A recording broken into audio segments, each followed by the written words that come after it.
Hi everyone, good morning. So today is December 31, the last day of this year. And I'm so proud of myself. Natapos ko na naman tong taon na to with so much lessons. Alam nyo, this year, ang daming ganap sa buhay ko. Ang daming mga nangyari. There's so much emotion sa year na to. There's so much chaos. Chaotic siya talaga. And I'm proud na survive ko siya with so much lessons learned. Actually, hindi pa naman talaga siya na-learn lahat. Yung iba is still on the process of learning. But I'm proud na marami akong na-realize sa buhay. And now, I'm gonna share with you the things that I've learned or realized in life this 2024. So first of all, the golden rule. Ito, matagal na itong naririnig, matagal na natin itong nababasa, matagal na itong sinasabi sa atin. Very old na ito na nakasabihan. But this is really very important in life. Na-realize ko lang siya lately. Don't do something sa kapwa mo na ayaw mong gawin nila sa'yo. Before tayo gagawa ng isang bagay, kailangan natin isipin lagi, muna, itong bagay ba na ito na gagawin ko? Pag ginawa sa akin, matutuwa ba ako? Kung hindi ka matutuwa, huwag mong gawin, be. Gusto mong magsalita ng masama against other people? Gusto mo silang pag-usapan? Gusto mong pakialaman ang buhay nila? If you don't want that to happen to you, then don't do it. Gusto mong manggago ng ibang tao? Before you do that, you ask yourself, kung gusto mo bang gaguhin ka din ng ibang tao? Kung gagawin sa'yo yun, matutuwa ka ba? If not, then don't do it. Kasi alam nyo, karma is a bitch, girl. And right now, hindi ko pa masasabing natutunan ko na tong bagay na to, but it's in the process of learning. So right now, every time na may gagawin ako isang bagay, tinatanong ko lagi yung sarili ko. And I'm proud na gagawa ko naman siya. Next is to balance life. Kasi before, parang work lang lagi, walang pahinga si ante mo. So, yung nangyayari is pagod na pagod ako. Every time na darating ako sa bahay, pagod ako, gusto ko lang umupo, ayaw kang gumawa ng anything. And ganun ako lagi araw-araw. So parang ano ba, nakakapagod yung ganitong routine. Especially now, meron na akong anak, meron na akong pamilya. So I need to balance everything. Kailangan alam kong i-manage yung time ko for my work, for my son, for my husband, and for myself. And right now, masasabi ko, in the process of learning din siya. So at least na-realize ko na ganun, na need ko talaga i-balance yung life ko. And hindi lang dapat puro work. Let's just say, marami naman talaga tayong bills to pay. But then, kung doon lang tayo nakafocus sa pera at sa trabaho, we're missing a big part of our lives. It's to enjoy. Enjoy life. Kailangan nagtatrabaho tayo and at the same time, we enjoy life. We have to make sure of that. Kasi mabilis lang ang oras, darating yung time, marirealize natin, tanda ko na wala. Pero hindi ko pa na-enjoy ang buhay ko. So let's not waste time. Another one is to always look at the brighter side. Ito is very old but golden siya. Na-realize ko kasi before, parang super negative ko nang mag-isip. Like, lahat na lang ng bagay, pinag-iisipan ko na hindi maganda. Lahat ng bagay, tinitake ko siya negatively. Even the people around me. And kapag ganun tayo mag-isip, if we're too negative, madalas na i-misinterpret natin yung mga tao sa paligid natin. Madalas na i-stress tayo sa mga bagay na nangyayari around us. Kaya madalas din umuwi tayong pagod. Lagi tayong pagod. Hindi lang physically but also mentally. Kasi yung negativity, it's too heavy. Hindi lang sa isip ha, pati rin sa puso mo. I was too negative to the point na sobrang hateful ko ng tao. And then one day, bigla ko na lang na-realize, nagre-reflect ako sa sarili ko, bigla ko na-realize na, sobrang negative ko na. Eh, napapagod na ako sa ganito. So this one too is still a process of learning pa naman. Kasi mahirap naman talagang i-apply sa buhay itong mga ganitong bagay. May mga ma-realize ka sa buhay, but then hindi mo talaga siya like ma-apply agad-agad. You have to learn how to live like that. So ito ngayon, tinatry ko siyang gawin every time. Yung maging positive lang.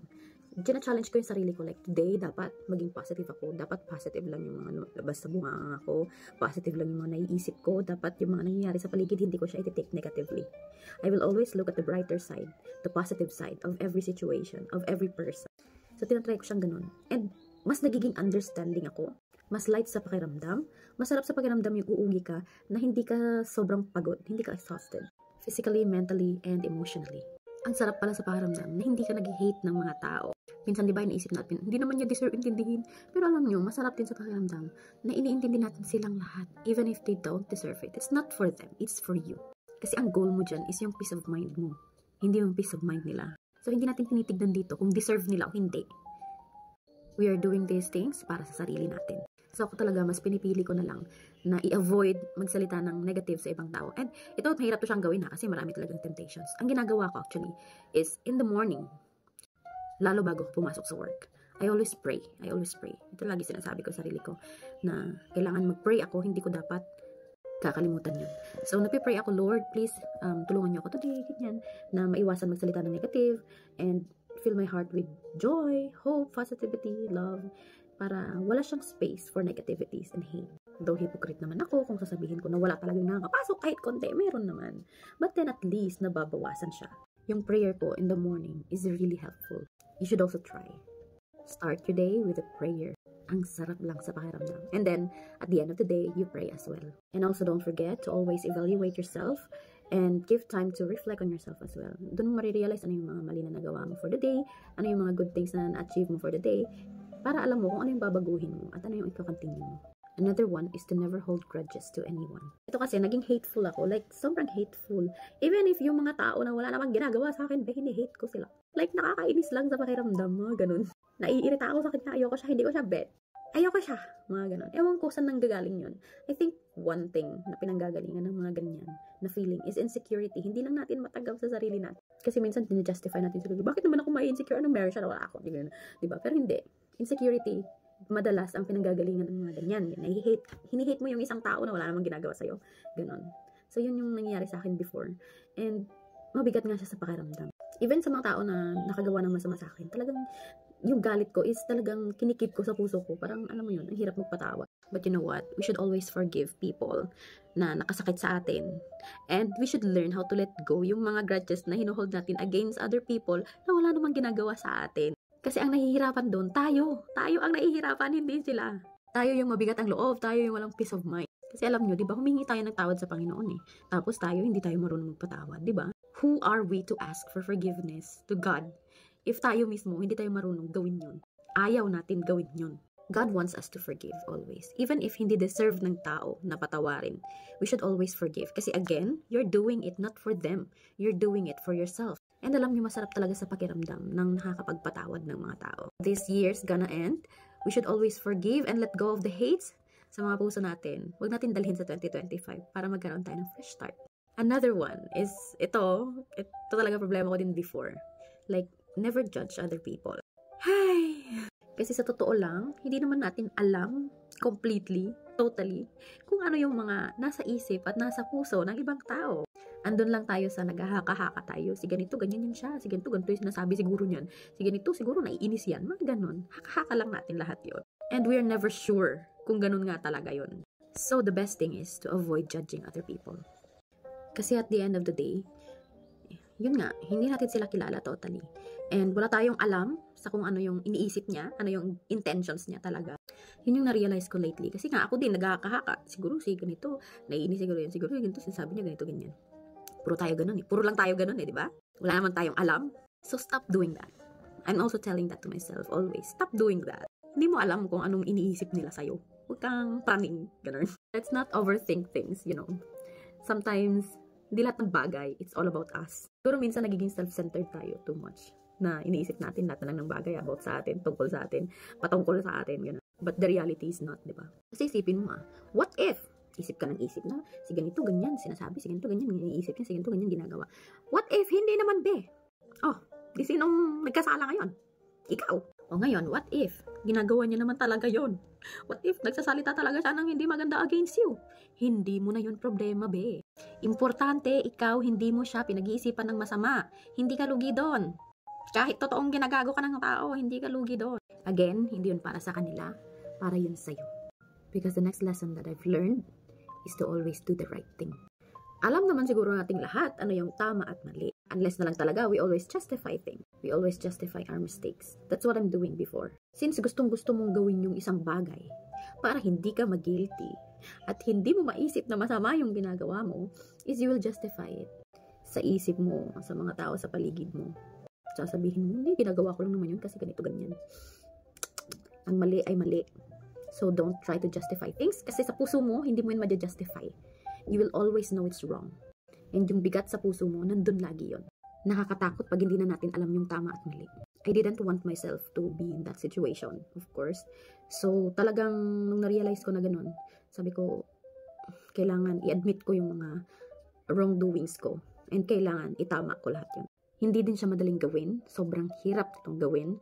Itama yung mga mali. Of course, we are human beings. Lagi tayong nagkakamali. But what should we do to avoid committing mistakes? Balik tayo dun sa sinabi ko kanina.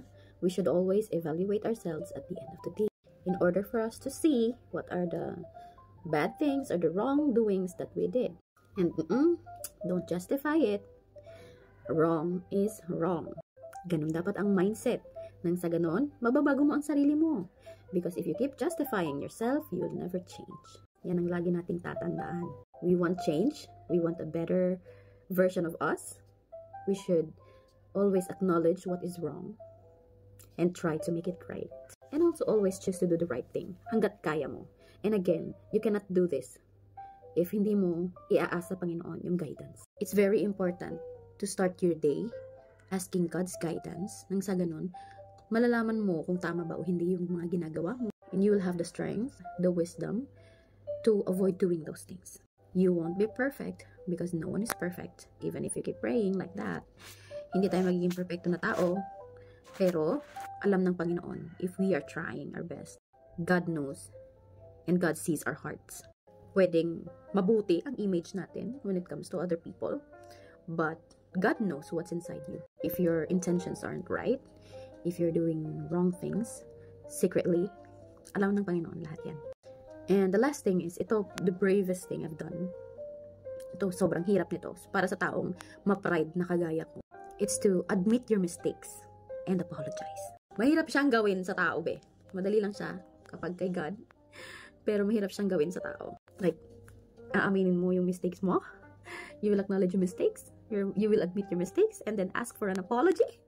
Mahirap yun gawin. It's really hard to do for someone na ma-pride kagaya ko. But then, we're so brave kapag magagawa natin yung bagay na yun. Even to those people na hindi nila alam na nagsalita ako ng hindi maganda sa kanila, gumawa ako ng hindi maganda about them, ganyan. Hindi nila alam. But then, I admit to them, inamin ko lahat. Tapos nag-sorry ako. Kasi gusto ko nang ayusin yung sarili ko. Sabi ko, ayusin ko yung sarili ko for my son. I don't wanna be a bad mom. I don't wanna be a bad example to my son. So, ginawa ko yung mga bagay na yun kasi it's the right thing to do.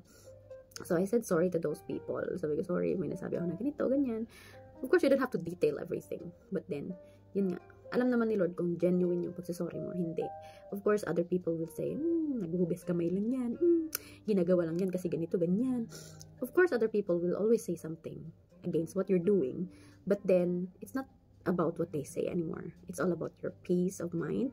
It's all about your, the changes that you're about to do to yourself. Yun. Kung tingin mo yun yung right thing to do, it doesn't matter anymore kung ano sasabihin ng mga tao sa paligid mo, anong isipin ng mga tao sa paligid mo. As long as genuine yung gagawin mo.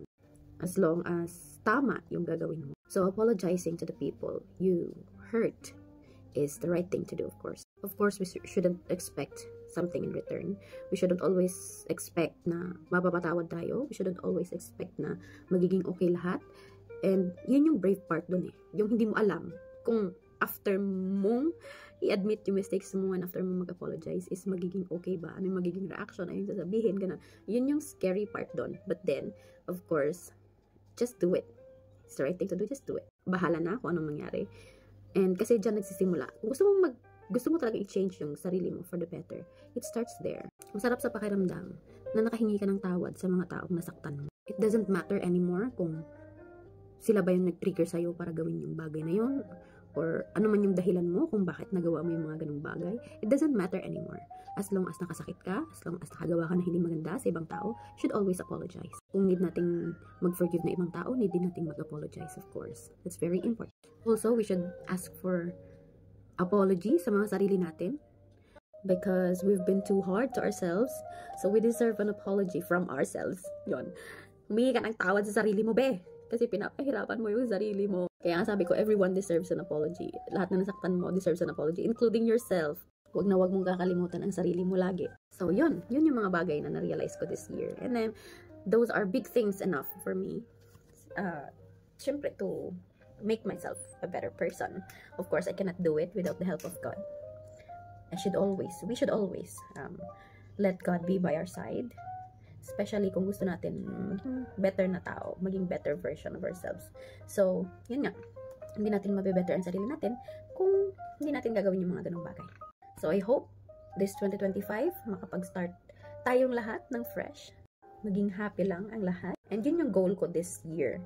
Maging happy, mag-enjoy sa life, magkaroon ng masayang buhay with my friends and family around me, and become more positive in life. Yun naman ang pinaka-importante sa lahat. Be positive. Be optimistic always. Yun lang. So, Happy New Year to all!